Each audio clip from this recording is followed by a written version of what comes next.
I hope I can live to those expectations, you know, after that introduction is almost my entire life, you know, and had the privilege to live a life devoted to the promotion of freedom, and it's a privilege to be here.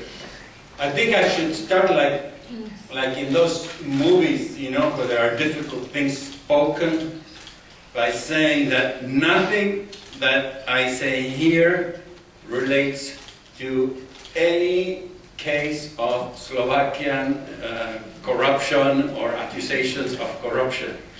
I learned early on that it's easy to speak about our own sins and sins of other countries, never of a country that you're not part of it, in spite that you love it, you know, and especially because we respect your independence, you know. What I'm going to share with you are part of my studies about economic freedom and corruption, and also part of my personal experience. You know, although I might look a little older, I'm 58, and I have worked in like 40, 50 countries around the globe with think tanks trying to implement public policy and create a climate of opinion that enables policies that are conducive to progress and freedom. And the Conservative Institute of Mr. Stefanik is really one of those think tanks that we are proud to be able to work with. So thank you, Peter, for your work, and most important, thank you for your work, and all of you who support and collaborate with the Institute. Thank you so much. By my accent, you will realize that I am not particularly from the Anglosphere. I am a proud American citizen, but I was born in Argentina. And Argentina was a land of immigration. So we all come with different bloods, with different origins. Sometimes joking, we say an Argentinian is really an Italian who speaks Spanish, the rest like French, but who love to be British. You know, so we are a big mission, and especially those around I went to British schools. The British in Argentina gave us the best soccer clubs. They started in my school, it was a Scottish school founded in 1838. They gave us, you know, great hospitals, great philanthropies, but they never went into politics, and the politics was run mostly by more than the Latin immigrants. And unfortunately, Argentina was one of the great nations, you know, of the Western world.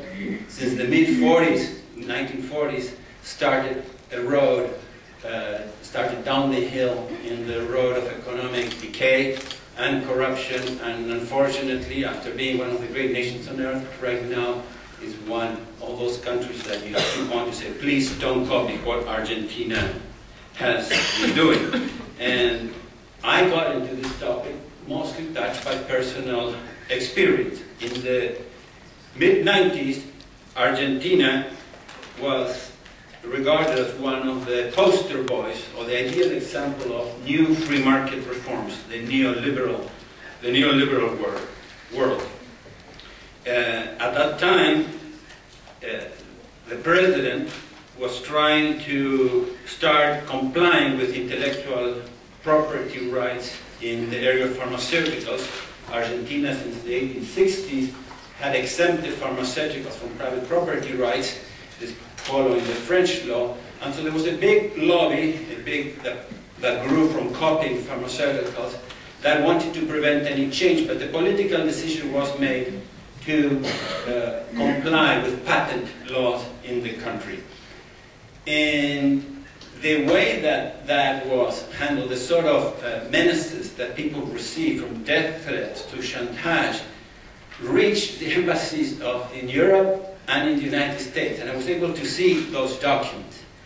So the whole perception of what was going on in Argentina, you know, the lack of rule of law, and how some politicians were bullying their way to get one law passed, really created a major change of opinion, and I thought that could lead to the fall of this government and to reversal of the road to free enterprise, which unfortunately happened. Another thing that happened exactly at the time I arrived to Washington, Our foundation has been started in California, and we moved to Washington in the late 80s. And in the early 90s, when this president, his name was Menem, came from the Peronist Party, and was trying to change the model that the Peronist Party usually used. There was a sort of corporatist, a Latin American type of fascist political regime. One of the first statements he said was that this big project, a hydroelectric project in the frontier with Paraguay, called Yacyretá, was a monument of corruption. That project had received hundreds of millions of dollars of grants from the World Bank, the Inter-American Development Bank. Some of those millions were used to buy electrical equipment from General Electric and many other major corporations around the globe.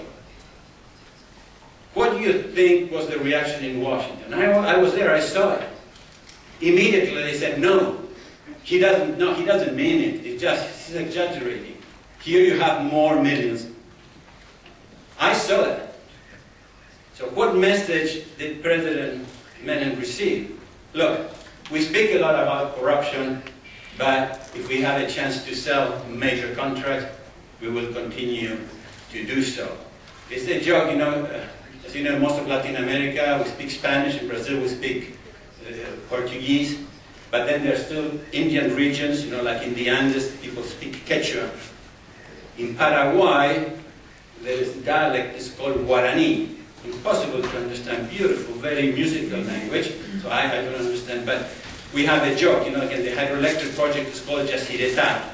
Say, you know how you say corruption in Guarani? Yacyretá. It was such the level of corruption that existed in that project that people still associate corruption with that project. Now, my concern was that people, again, began to say, oh, the reason that we have corruption is because we have this so-called neoliberalism. And this neoliberalism creates greed, encourages corruption. And I said, well, if these criticisms are correct, then the historical record should show that as economic freedom in the country increases, so does corruption. You know, so. And then I wanted to test, is this what people claim happened in Argentina is happening in other parts of the world?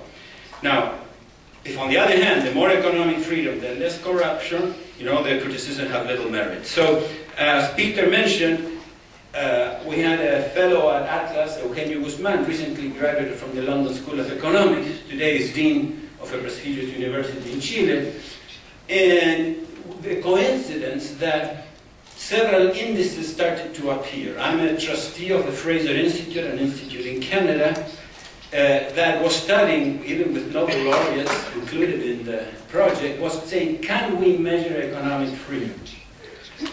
At the same time, the Heritage Foundation wanted to show that the United States was wasting its foreign aid into countries that were dilapidating the resources, and we're going towards economic slavery. Hey, we are subsidizing people who are negating the economic rights of their people. So Heritage Foundation also started an effort to measure economic freedom.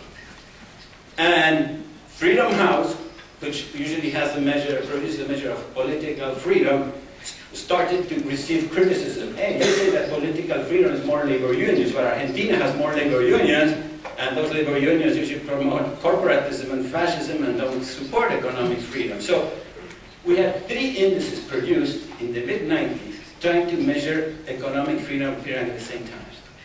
Then Transparency International, mostly an academic NGO, you know, based in Europe, started to try to measure corruption. And so I had the idea, hey, let me see if I correlate both, what measurements, what will happen. So the first paper, published paper, appeared in 1997 in a think tank called Center for Public Studies, the Spanish Centro de Estudios Públicos. Consistently appears as one of the best think tanks in the world, in the Americas, in the index produced by the Wharton University of Pennsylvania, Wharton. Now, say, you know, that despite that you will see that the data shows that the more economic freedom, usually the less corruption. Economic freedom does not produce automatic effects, and when corruption is entrenched, many institutions of civil society must become involved to deter and eliminate it. I don't think corruption is a matter of culture. I don't think corruption even is a matter of a period. It has existed for many, many centuries. And some cultures change. Gladstone, the great English political figure, used to say 2 centuries ago in the 19th century that the English bureaucracy would never be able to be so honest as the Italian bureaucracy. This was less than 2 centuries ago. Today, that will sound like a joke. No one considers the Italian bureaucracy as an example of a very transparent bureaucracy. When I mention as a matter of different eras, Peter mentioned that there is that book that gathers the economic thinking of the so-called late scholastics, moral theologians, jurists, confessors, priests, even some of them saints, who analyze the writings of St. Augustine, Aquinas, and try to apply them to their day-to-day work. And several of them already were confronting the problem of corruption, and came with very innovative solutions, even 4 centuries ago.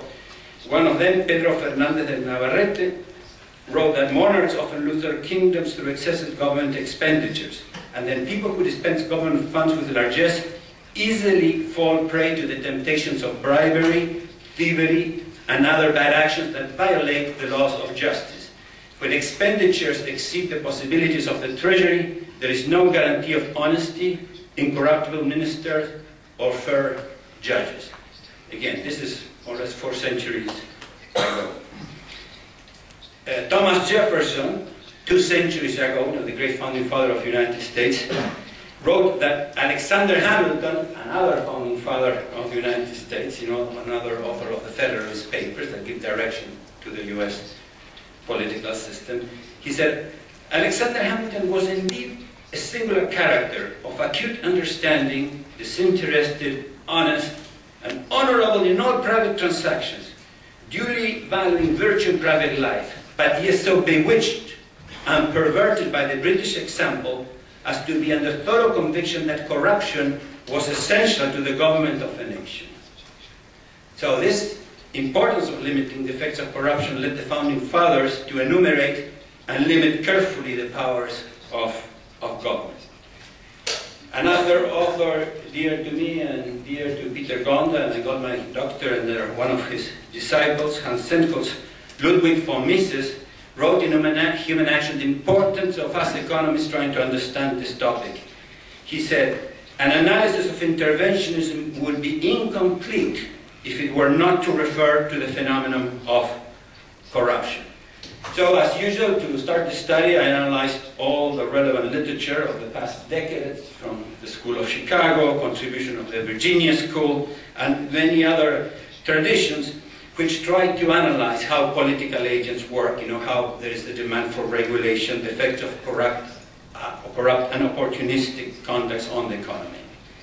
So, in one of them, the School of Virginia, sometimes called the theory of public choice, I call it the theory of bureaucratic decision-making, that gave the Nobel laureate, or earned the Nobel laureate to James Buchanan. One of the co-authors of this work, Professor Gordon Tullock, explains, about the lack of incentives for voters to control government activities. He wrote that in strict cost-benefit terms, the voter, for him is rational to be ignorant. The influence his individual vote has on almost any election is so small that even a very modest information cost swamp expected net benefits from informed voting. What he's saying, look, the people who benefit from corruption have a huge incentive to continue doing it. For us voters, we all pay a little portion, and it's much harder for us to know who's right, who's wrong, and we don't benefit so much, supposedly, by winning this battle against winning the battle against corruption. But in almost all the studies, reach the result that an over-expanded government and an over-regulatory structure create incentives for corruption by encouraging the seeking of privileges.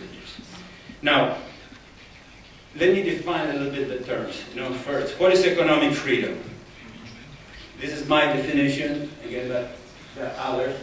But for me, economic freedom is the right of adults, grown-ups, to try to use their goods as they please.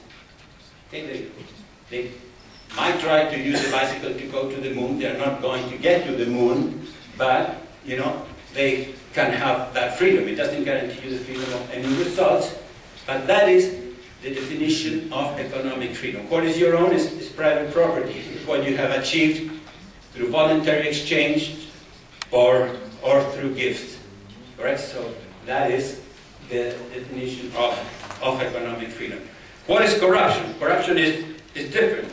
It's basically the cost of obtaining privileges that only the state can legally grant, such as favoritism in taxation, tariffs, subsidies, loans, government contracting, and regulation. Corruption is also the result of attempts to avoid these restrictions that accompany the use of this privilege, trying to avoid the taxation, avoiding the barriers of trade. Sometimes, people, the only way to avoid some of this corruption or bad laws is to bribe. That still is part of corruption. Now, again, the indices of economic freedom that you can see, and tomorrow is going to be the release of the 2012 Index of Economic Freedom produced by the Fraser Institute, usually incorporate as some of their sub-variables measurements of corruption, including the independence of the judiciary, respect for private property, the likelihood of bribes. But they amount really to, if you add them all up, it's less than 2 or 3% of the total index. Now they have other ones called rule of law, which again can be even 20% of the total index. But one of my crusades have been saying, hey, you're undervaluing corruption, because economic freedom without rule of law is a mockery of economic freedom. It is like giving, the hen coop where you give the chickens to the fox and say, hey, fox, take care of the hen. Only the people with power, with access to the corrupt judges or to the privilege, are the ones who can progress in the system of economic freedom without rule of law. So that really is a big problem. Now, during my first years of my life, the first decade, corruption was very widespread in the capitalist world, and especially in the sort of less developed countries like Argentina. But it was of a different nature. Everyone benefited or took part a little bit in one aspect of corruption or another, and many people try to keep quiet because they fear, well, if I complain, I will never get, for example, a mortgage, a loan to buy a house at low interest rates. One thing that was prevalent in the interventionist decades, in the 1970s and early 80s, and beginning in the 60s, was interest rate ceiling. And when inflation supposed was, like in my native country, 100%, and then you could get a loan at 10%, you would become rich from one day to the other. And this was at the discretion of the loan officer.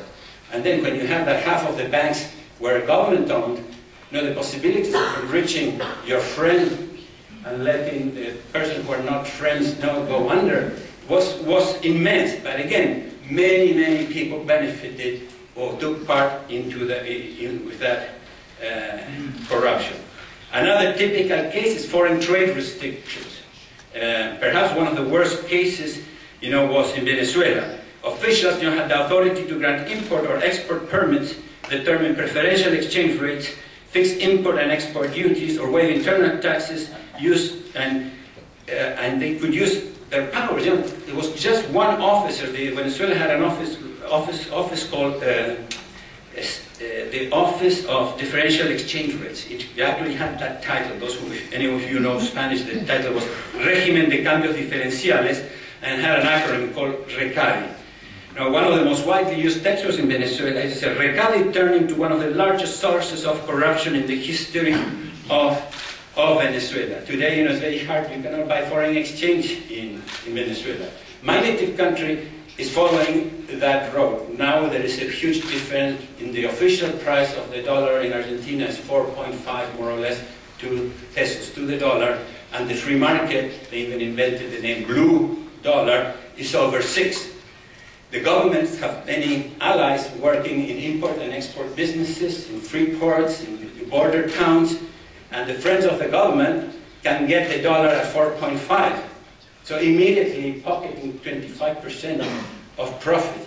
Now this is a period where if people were making money in a corrupt and privileged way in my native country, what's going on now is unbelievable. You know, but again, they have total control, have majorities in the Congress, they can pass any law they want.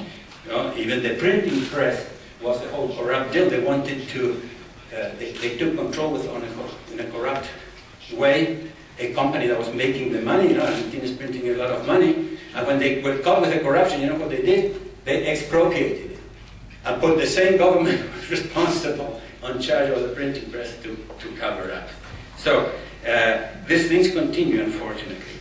A typical area of corruption is government procurement. You know, so-called public works projects are also opportunities for corruption. You know, from New York to Tierra del Fuego, cases can be found in which government officials abuse their authority to grant building and maintenance contracts by giving them to political allies. There are not many jokes about corruption because it's a tough topic and we don't want to make fun of these things. There's one famous joke that the worst thing of this joke is that you can go to country after country and say, hey, this describes my country. This tells you what a sad situation we are in, how few countries respect rule of law. And this is the joke. I will again use it let me now pick on the Mexican and the Texan, okay? Because they are so close by, only a frontier, so try not to be so hard on my native Argentines.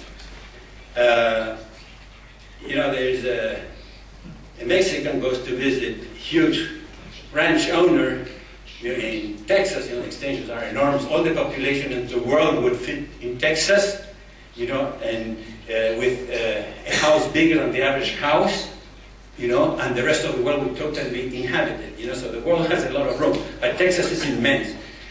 And so this guy had an immense thing, you know, I said, wow, what a nice ranch you have, you know, but how do you make your money? I don't see many cows on the land, it doesn't look so fertile. Oh, no, that is my second business, you know, and with that I bought this. What is your first business? Well, I'm on the construction building. Wow, and what do you build? Well, I build highways and bridges. You see that bridge far away? Oh yeah, wow, that was $100 million contract. And you know what happens? 20% here on my pocket. You know, wow, my gosh. One day I have to show you my farm in Mexico, no? So again, they reciprocate, so the Texan goes and visits the Mexican. And again, a beautiful estate, many more servants, you know, and people playing mariachis, playing music. You say, wow, this beats me, man. How can you achieve this? Are you a farmer? No, that's my second business. What's your first business? Construction of highways too. Oh, wow. Well, you see that far away? You see that bridge over there? You know? Yeah, let me get a little bit higher. See that bridge over there? No. Well, 100%. And again, the worst thing is I can assure you, in so many countries I give this lecture and people say, wow, this sounds too close to home. Price controls were very more prevalent in the past, and in the history of civilization they have always been a major source of corruption because the people who have access to those price controls and to the goods sold at control prices by people close to the government, like the current control of foreign currency in Venezuela and Argentina. You can be assured that the friends of Chavez and the friends of Cristina Fernandez de Kirchner can get any amount of foreign currency that they want. In Chile, there's a book where part of this presentation appeared in the book. The current Minister of Planning of Chile, Joaquín Lavín, who was mayor of Santiago de Chile, has a chapter on, it's called, it's very interesting, it has this decrease, one is about decrease laws that have a name and a surname. You write government procurement laws in a way that only one person can win them. You know, and you give a very low window of opportunity to make a bid. You put all this crazy condition, and you know there's only one company or group in the country that can win it. You know, that we call decrease with name and surname. Another thing is they had price controls for kerosene. And in Chile, you know, they're mostly from the Chicago school. They like to do a lot of numbers and measure everything. And they say, well, let's try to measure who is actually buying, call it kerosene or paraffin. It's a fuel that you use for lamps and heating when you don't have electricity. And the study was that it was people close to the government and the distributors who were buying it wholesale at a cheap price and then selling it at a profit. The poor were getting absolutely almost no help. The other topic that I think is relevant is that although price control is less relevant, today regulations have greatly increased. And government control of water, electricity, communication, and oil and gas companies create ample opportunities for corruption. The governments of Argentina and Mexico, for example, have controlled hundreds of companies, and this has made corrupt activities in procurement, foreign trade, credit markets, and even advertising markets possible, given the size of their budget. Some of the state companies, you know, used to have major, even marketing agencies. The oil company in Argentina in the past even had a prostitute, a whorehouse. I'm not kidding.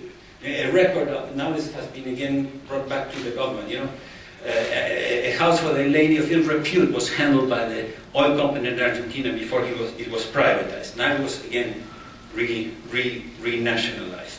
But with all these permits that you have to get today, just delaying the permits, of accelerating the permits that you need to get, those things are worth tens of millions of dollars. How many of you have gone to Cancun in Mexico, know what Cancun is in Mexico? Cancun is in a beautiful part of Mexico, next to Maya ruins. You know, I recommend that you would rent a jeep and you can swim in the beautiful scene of looking at the ruins. It has few wetlands, a lot of wildlife. Water is an issue. It's so easy to block any sort of contract or any sort of environmental excuse, but nevertheless, the president that allowed that got tens of millions of dollars. You know, this was at the time before some of the reforms started in Mexico, trying to be a little bit more honest. Just by accelerating the process, the regulatory process, or delaying it, you again have a lot of discretion, and you can unfortunately ask bribes and receive bribes for doing that. Another typical source of corruption is the role of secret of discretionary funds. This is from time immemorial. You know, governments have reserved or secret discretionary funds, mostly for national security purposes, you know, but also for strategic purposes. And you know, you don't have time. You have to go fast into a war. In my country, the United States, some companies have fast access to prepare to sell defense products. They're already pre-winning the bid. Correct? Again, then afterwards they are subject to scrutiny. But again, some opportunities for corruption exist in that area, and defense procurement is a major area that has generated a lot of corruption. For strategic studies in Chile, which is one of the countries with less corruption in Latin America, and one of the top 20 with less corruption. In Chile, for example, the government allows the government to contract private studies from political advisors up to a certain limit, pretty high. But again, that sometimes can lead to controversies, not when the government hires private contractors in no bid processes. Credit bailouts are a famous one, especially today. Bank bailouts and government or central bank purchases of bad debt at prices higher than currently available in the market also open the door to corruption. Cases in which owners of private bank, especially those who favor the government, receive the equivalent. I'll stop here. Has anyone, there's a movie with very funny in the United States, what is Austin Powers is the actor, it's an English actor, that tries to blackmail and said, I'm going to ask, because he had been frozen, I'm going to ask $1 million, as a ransom for bombing. And I said, no, that's too little. You have to say $1 billion. That is low. I had to change my speech because I said hundreds of millions of dollars have gone to rescue banks for the government has friends. It's billions and close to trillion now. So it's really obscene what's taking place, And again, I think it's tempting to blame human nature for this. Now, I think the studies that I will show now, I think, give you a sort of more serious way to look at what is going on. As Peter said, I like the Austrian School of Economics, so I know that numbers by themselves don't tell all the stories. I know that data is only valuable if you have a logical explanation behind. I like to look at numbers because perhaps my views, my deductions, and my logic is not so good, and I'm fooling myself. So the statistical information that I will present now is relevant. I think it corroborates the logical analysis that incentives created by government intervention in the economy, coupled with the weakness of human nature, create opportunities for corruption. The Transparency International Index has its limitations. It's an index of perception of corruption based on surveys. They don't go actually and measure cases. It's very difficult if you measure cases because, say, on the number of judicial sentences or litigated complaints, because you never know if the judiciary is corrupt, if the cases that they are bringing, correct, is just part of the corruption or part of the solution of the corruption. I used to be member of the Environmental Stewardship Commission of my state, of the state of Virginia, and the governor said, who appointed me, and the Minister of Natural Resources said, look, we have like 13 overlapping agencies that decide on the subwaters, the subsurface waters near the coast. We have, Virginia is next to the sea. No one knows what the law is. I said, I can almost guarantee you that if I want to catch someone committing a problem, I would. But, so if they would have wanted to use it as bribery, they could have done it. But they decided not to do it. And in other countries, the chaotic regulation is tremendous. And just by the number of people that are accused or indicted alone doesn't tell you if the country is fighting corruption or not. Because again, the corrupt tend to control the courts through the secret services and through other mechanisms, and to a friendly press, they manage to control a lot of what the court says. Now, let me now show you the statistics of my first study published in the Heritage and Wall Street Journal edition of the 2000 Index of Economic Liberty. Again, some of you will not see, those of you who study econometrics or know a little bit about statistical analysis, you will see the enormous correlation that you found that the more economic freedom, the less corruption that you tend to find. As usual, there are some dots that don't figure, don't appear very well. Argentina is always the case. There were other countries in that sample, the Czech Republic at the time, and perhaps today, and I will show others, where they score very well on economic freedom, and in Central and Eastern Europe, it's not the only one, but they score very low on rule of law.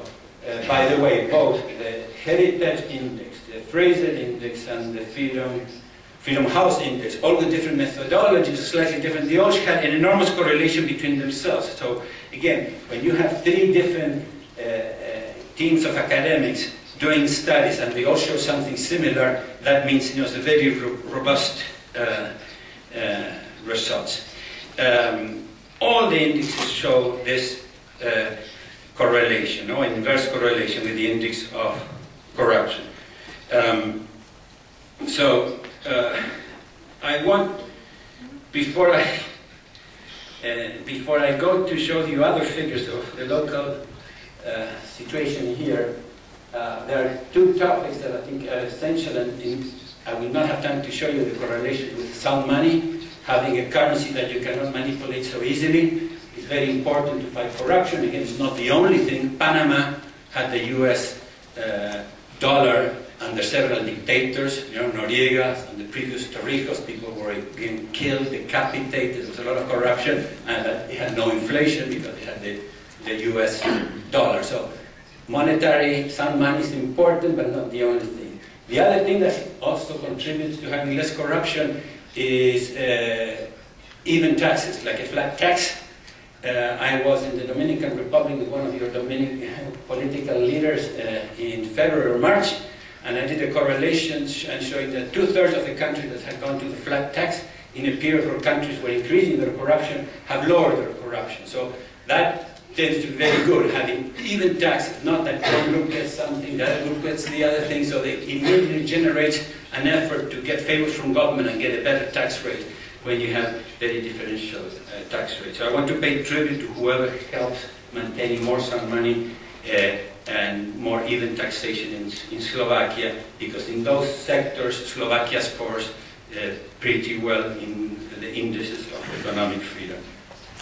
Unfortunately, this is a very big room, so this is what I did.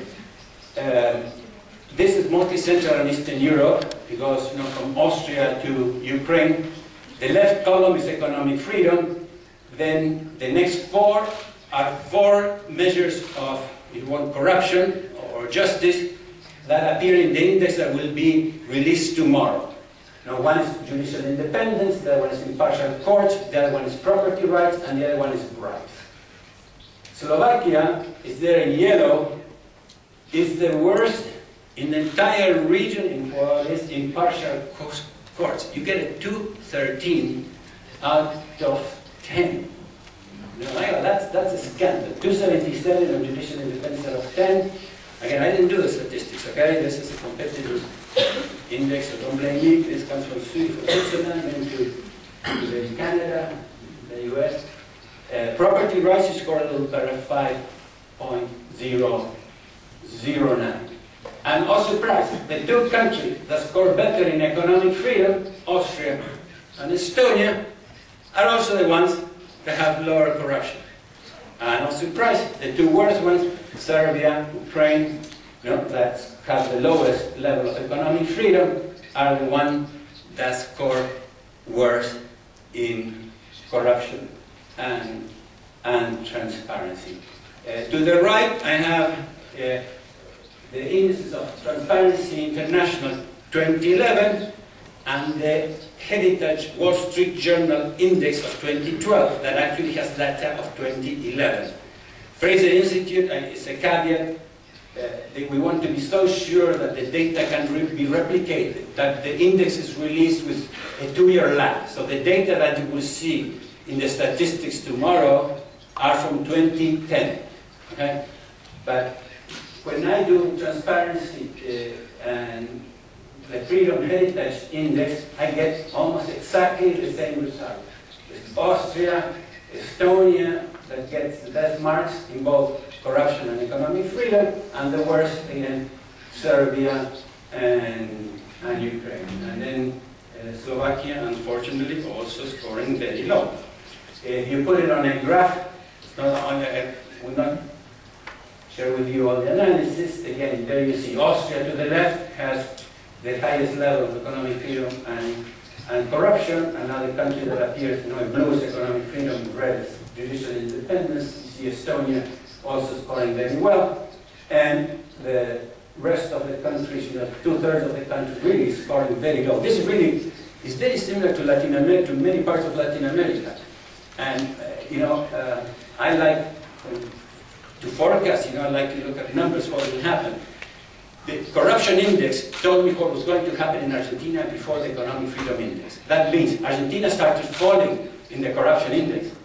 And my friends were giving awards to the great free market reformers, and look, careful, there's a cancer there that people will revolt and everything can go backwards. And unfortunately, that happened.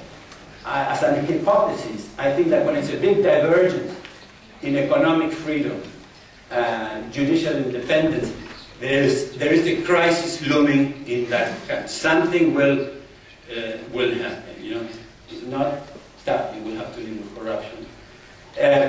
This is another correlation again with the Index of Economic Freedom Heritage with Transparent International Corruption Index, and you see another very robust statistical correlation. And this economic freedom and transparency, again and this measured with columns, with Austria from high to low in transparency, Austria the one with less corruption, also with high levels of economic freedom. Then comes Estonia and Slovenia. Slovenia, it still scores 5.9 in transparency, not very high, but it's at least it seems it has an even score. On the bottom you have Serbia, Ukraine, and Bulgaria, Slovakia from the middle to the right. Let me, now there are, again, I don't want to sound like an economicist. You know, things in life happen for four things: ideas, incentives. We define economics as incentives matter, leadership, and providence don't lack. But bad incentives alone don't make people do bad things. And I will tell you a personal example of my native country, Argentina. I used to play beach volleyball with a very handsome guy who had to run the most important trophy and medal company in Argentina, centuries old. And I can mention his name. It was Casapiana, what we call it. Piana was the surname. And Enrique Quique Piana was my friend. And again, we all do sin, so I can still regard it as my friend. President Menem belonged to a province that's a gold-producing province called La Rioja. So Argentina is crazy. You know, we have the biggest export taxes in the world. We tax export, 30% export taxes or more of agricultural products, and export taxes. But in this case, let's do a subsidy to those who export gold to encourage mining. So guess what my friend did? He started exporting metals that outside were gold, inside were lead. Yeah, and he started making a fortune. And the only reason he went to jail is because he was using a New York partner and bank. And in my native country, the United States, you know, any dealing that passes through a US bank, you know, the government and the courts can prosecute. And he ended up in jail. I once told this story, and again, I had friends in that political party and movement that wanted to reform. And I remember clearly because I said, look, the Undersecretary of Economics, who I know and sits in the Pontifical Council of Science, Juan Lach, L-L-A-C-H, he used to go through, during all this administration, the people saying, you're making money like this, correct? He was going to work in the subway, in the metro, each day of his life. So the incentives were there, but not everyone was saying, oh, the market made me do this, but the bad regulation made me be corrupt. No. Corrupt. It was part of human nature, the sinful nature of human being that fell to temptation. And a friend told me, look, he was, oh, by the time Mr. Lach had become Minister of Education, he said, I wouldn't care if he would be a thief and come in a Rolls Royce to work, if we would liberate education enough and privatize all education. Look, you know, I'm in favor of privatizing education, but I'm against thieves, and I'm against corruption. You know, corruption is a violation of distributive justice, a violation of the essential methods of getting along in society. Only when we have tremendously evil rulers, you know, you can say something like, I'm going to bribe someone to escape a tyrant, you know, and escape, you know, from being massacred by Hitler, you know. Now, Argentina was not the only exception. Bolivia, Colombia, the Czech Republic, the Philippines, and Thailand were all at the time achieved high levels of economic freedom, but also high levels of corruption. Of those, the ones that have improved a little bit has been Colombia and the Philippines. At the time I did the first study, I sort of complained in a way and saying, not complain, I forecasted that Transparency International was not being fair in the measurement, because they went to a foreign country like Argentina and said, no, do you have to pay bribes? Do you perceive that the courts are impartial? And it's a combination of many surveys in each country. But sometimes the corrupt were a foreign company. This, in my paper I mentioned Siemens, and that was a previous case. A few years ago they had to settle another case. So that the foreign company could bribe left and right and say, oh no, the Germans are totally clean. So French Defense Corporation, it was. So now Transparency International also has an index of taxpayers, bribers, so sorry, bribe payers index. So countries are also ranked, also it's less popular and includes less countries. Which countries have the companies that are more used to bribe? So in a way, I think it evens a little bit this statistics. Now, the conclusion, because I'm running out of time, again, what I try to show you again is, at least we have very robust statistics showing that the more economic freedom, the least corruption, but it's not, again, it's not automatic. As with globalization, some countries move to have the same currency as others, so they cannot manipulate so much the currency, a major sort of inflation, as most of the prices and barriers to export and import in some parts, like in Europe, you have like many open borders, there's less opportunities to have corruption there, as again, it's harder if you're a common person to get a cheap loan by paying under the table a little back to the ones who gave you the loan. The big corruption that we see usually is in privatizations, big contracts, big bailouts. That coupled with the enormous easy access to information, correct, it could be that what we are seeing is not an increase in corruption, but a different type of corruption that shows more in the media.